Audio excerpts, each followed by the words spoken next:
भारत के उत्तर प्रदेश राज्य के आगरा शहर में स्थित एक विश्व धरोहर मकबरा और विश्व के 7 अजूबों में से एक है। इसका निर्माण 17वीं सदी में मुगल सम्राट शाहजहां ने अपनी पत्नी मुमताज महल की याद में करवाया था। मुगल सम्राट शाहजहां के समय में मुगल वास्तुकला अपने चरम शिखर पर थी। ताजमहल उन सभी वास्तुकलाओं के उदाहरण में सर्वप्रसिद्ध है। ताजमहल मुगल वास्तुकला का उत्कृष्ट नमूना है। इसकी वास्तुशैली फारसी, तुर्क, भारतीय और इस्लामी वास्तुकला के घटकों का अनोखा सम्मिलन है। सन 1983 में ताजमहल यूनेस्को विश्व धरोहर स्थल बना। इसके साथ ही इसे विश्व धरोहर के सर्वत्र प्रशंसा पाने वाली अत्युत्तम मानवीय कृतियों में से एक बताया गया। ताजमहल को भारत की इस्लामी कला का रत्न भी घोषित किया गया है। साधारणतया देखे गए संगमरमर की सिल्लियों की बड़ी बड़ी परतों से ढककर बनाई गई इमारतों की तरह न बनाकर इसका श्वेत गुंबद एवं टाइल आकार में संगमरमर से ढका है। केंद्र में बना मकबरा अपनी वास्तु श्रेष्ठता में सौंदर्य के संयोजन का परिचय देते हैं। ताजमहल इमारत समूह की संरचना की खास बात है कि यह पूर्णतया सममितीय है। इसका निर्माण सन 1648 के लगभग पूर्ण हुआ था। उस्ताद अहमद लाहौरी को प्रायः इसका प्रधान रूपांकनकर्ता माना जाता है। ताजमहल के निर्माण में लगभग 22 वर्षों का समय लगा। ताजमहल का केंद्र बिंदु है एक वर्गाकार नीम आधार पर बना श्वेत संगमरमर का मकबरा। यह एक सममितीय इमारत है जिसमें एक ईवान यानी अति विशाल वक्राकार मेहराब रूपी द्वार है। इस इमारत के ऊपर एक वृहत गुंबद सुशोभित है। अधिकतर मुगल मकबरों जैसे इसके मूल अवयव फारसी उद्गम से हैं। इसका मूलाधार एक विशाल बहुकक्षीय संरचना है। यह प्रधान कक्ष घनाकार है जिसका प्रत्येक किनारा 55 मीटर है। देखें तल मानचित्र दाएं। लंबे किनारों पर एक भारी भरकम पिश्ताक या मेहराबाकार छत वाले कक्ष द्वार हैं। यह ऊपर बने मेहराब वाले छज्जे से सम्मिलित है। मुख्य मेहराब के दोनों ओर एक के ऊपर दूसरा शैली में दोनों ओर दो दो अतिरिक्त पिश्ताक बने हैं। इसी शैली में कक्ष के चारों किनारों पर दो दो पिश्ताक एक के ऊपर दूसरा बने हैं। यह रचना इमारत के प्रत्येक ओर पूर्णतया सममितीय है, जो कि इस इमारत को वर्ग के बजाय अष्टकोण बनाती है, परंतु कोने के चारों भुजाएं बाकी 4 किनारों से काफी छोटी होने के कारण इसे वर्गाकार कहना ही उचित होगा। मकबरे के चारों ओर 4 मीनारें मूल आधार चौकी के चारों कोनों में इमारत के दृश्य को एक चौखटे में बांधती प्रतीत होती हैं। मुख्य कक्ष में मुमताज महल एवं शाहजहां की नकली कब्रें हैं। ये खूब अलंकृत हैं एवं इनकी असल निचले तल पर स्थित है। मकबरे पर सर्वोच्च शोभायमान संगमरमर का गुंबद देखें बाएं, इसका सर्वाधिक शानदार भाग है।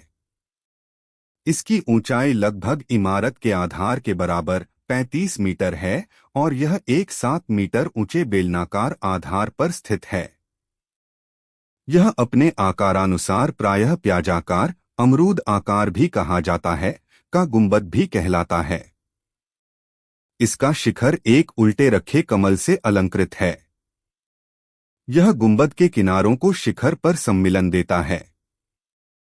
गुंबद के आकार को इसके 4 किनारों पर स्थित 4 छोटी गुंबदाकारी छतरियों देखें दाएं से और बल मिलता है। छतरियों के गुंबद मुख्य गुंबद के आकार की प्रतिलिपियां ही हैं, केवल नाप का फर्क है। इनके स्तंभाकार आधार छत पर आंतरिक प्रकाश की व्यवस्था हेतु खुले हैं। संगमरमर के ऊंचे सुसज्जित गुलदस्ते गुंबद की ऊंचाई को और बल देते हैं। मुख्य गुंबद के साथ साथ ही छतरियों एवं गुलदस्तों पर भी कमलाकार शिखर शोभा देता है। गुंबद एवं छतरियों के शिखर पर परंपरागत फारसी एवं हिंदू वास्तुकला का प्रसिद्ध घटक एक धात्विक कलश किरीट रूप में शोभायमान है। मुख्य गुंबद के किरीट पर कलश है, देखें दाएं। यह शिखर कलश आरंभिक 1800 ईशून्य तक स्वर्ण का था और अब यह कांसे का बना है। यह किरीट कलश फारसी एवं हिंदू वास्तुकला के घटकों का एकीकृत संयोजन है।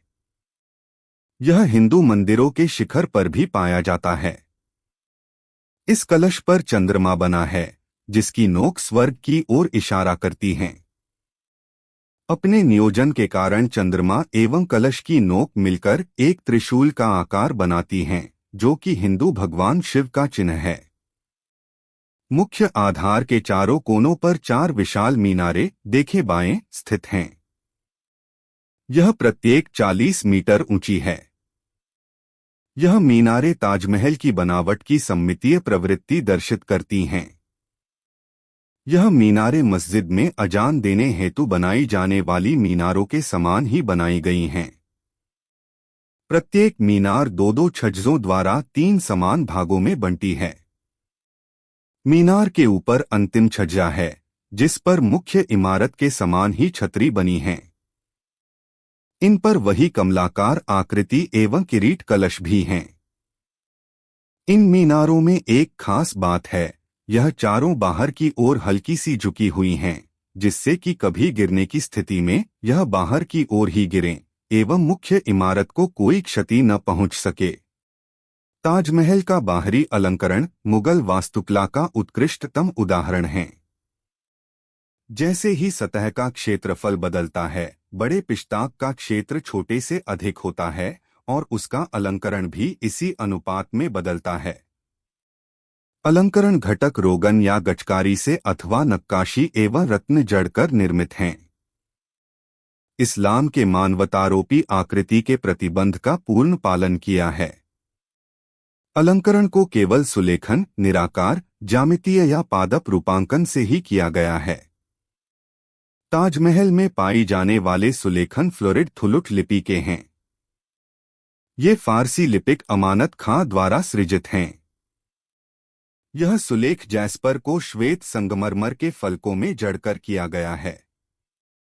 संगमरमर के सेनोटैफ पर किया गया कार्य अतीव नाजुक, कोमल एवं महीन है। ऊंचाई का ध्यान रखा गया है। ऊंचे फलकों पर उसी अनुपात में बड़ा लेखन किया गया है, जिससे कि नीचे से देखने पर टेढ़ापन न प्रतीत हो। पूरे क्षेत्र में कुरान की आयतें अलंकरण हेतु प्रयोग हुई हैं।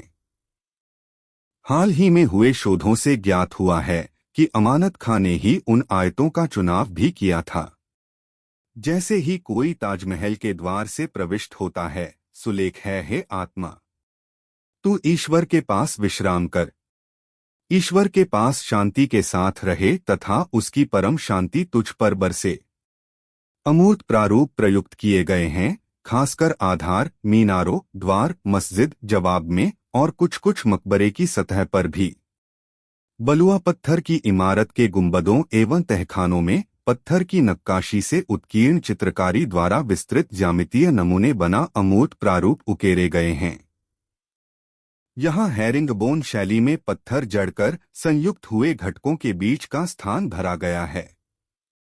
लाल बलुआ पत्थर इमारत में श्वेत एवं श्वेत संगमरमर में काले या गहरे जड़ाऊ कार्य किए हुए हैं। संगमरमर इमारत के गारे चूने से बने भागों को रंगीन या गहरा रंग किया गया है। इसमें अत्यधिक जटिल ज्यामितीय प्रतिरूप बनाए गए हैं। फर्श एवं गलियारे में विरोधी रंग की टाइलों या गुटकों को टेसेलेशन नमूने में प्रयोग किया गया है। पादप रूपांकन मिलते हैं मकबरे की निचली दीवारों पर। यह श्वेत संगमरमर के नमूने हैं, जिनमें सजीव बास रिलीफ शैली में पुष्पों एवं बेलबूटों का सजीव अलंकरण किया गया है। संगमरमर को खूब चिकना कर और चमका कर महीनतम ब्यौरे को भी निखारा गया है। डैडो सांचे एवं मेहराबों के स्पैंड्रल भी पीटरा ड्यूरा के उच्चस्तरीय रूपांकित हैं। इन्हें लगभग ज्यामितीय बेलों, पुष्पों एवं फलों से सुसज्जित किया गया है। इनमें जड़े हुए पत्थर हैं पीत संगमरमर, जैस्पर, हरिताश्म, जिन्हें भीत सतह से मिलाकर घिसाई की गई है। ताजमहल का आंतरिक कक्ष परंपरागत अलंकरण अवयवों से कहीं परे है। यहाँ जड़ाऊ कार्य पर चिनकारी नहीं है, वरन बहुमूल्य पत्थरों एवं रत्नों की लैपिडरी कला है। आंतरिक कक्ष एक अष्टकोण है, जिसके प्रत्येक फलक में प्रवेशद्वार है। हालांकि केवल दक्षिण बाग की ओर का प्रवेशद्वार ही प्रयोग होता है। आंतरिक दीवारें लगभग 25 मीटर ऊंची हैं एवं एक आभासी आंतरिक गुंबद से ढकी हैं, जो कि सूर्य के चिन्ह से सजा है। 8 पिष्टाक मेहराब फर्श के स्थान को भूषित करते हैं। बाहरी ओर प्रत्येक निचले पिष्टाक पर एक दूसरा पिष्टाक लगभग दीवार के मध्य तक जाता है। 4 केंद्रीय ऊपरी मेहराब छज्जा बनाते हैं एवं हरेक छज्जे की बाहरी खिड़की एक संगमरमर की जाली से ढकी है। छज्जों की खिड़कियों के अलावा छत पर बनी छतरियों से ढके खुले छिद्रों से भी प्रकाश आता है। कक्ष की प्रत्येक दीवार डैडो बास रिलीफ, लैपिडरी एवं परिष्कृत सुलेखन फलकों से सुसज्जित है, जो कि इमारत के बाहरी नमूनों को बारीकी से दिखाती है। 8 संगमरमर के फलकों से बनी जालियों का अष्टकोण कब्रों को घेरे हुए है। हर एक फलक की जाली पच्चीकारी के महीन कार्य से गठित है।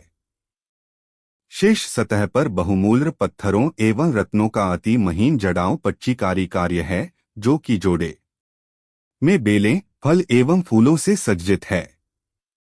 मुस्लिम परंपरा के अनुसार कब्र की विस्तृत सज्जा मना है, इसलिए शाहजहां एवं मुमताज महल के पार्थिव शरीर इसके नीचे तुलनात्मक रूप से साधारण असली कब्रों में दफन हैं, जिनके मुख दाएं एवं मक्का की ओर हैं। मुमताज महल की कब्र आंतरिक कक्ष के मध्य में स्थित है, जिसका आयताकार संगमरमर आधार 1.5 मीटर चौड़ा एवं 2.5 मीटर लंबा है। आधार एवं ऊपर का श्रृंगारदान रूप दोनों ही बहुमूल्य पत्थरों एवं रत्नों से जड़े हैं। इस पर किया गया सुलेखन मुमताज की पहचान एवं प्रशंसा में है। इसके ढक्कन पर एक उठा हुआ आयताकार लोजेंज रोम्बस बना है, जो कि एक लेखन पट्ट का आभास है। शाहजहां की कब्र मुमताज की कब्र के दक्षिण ओर है।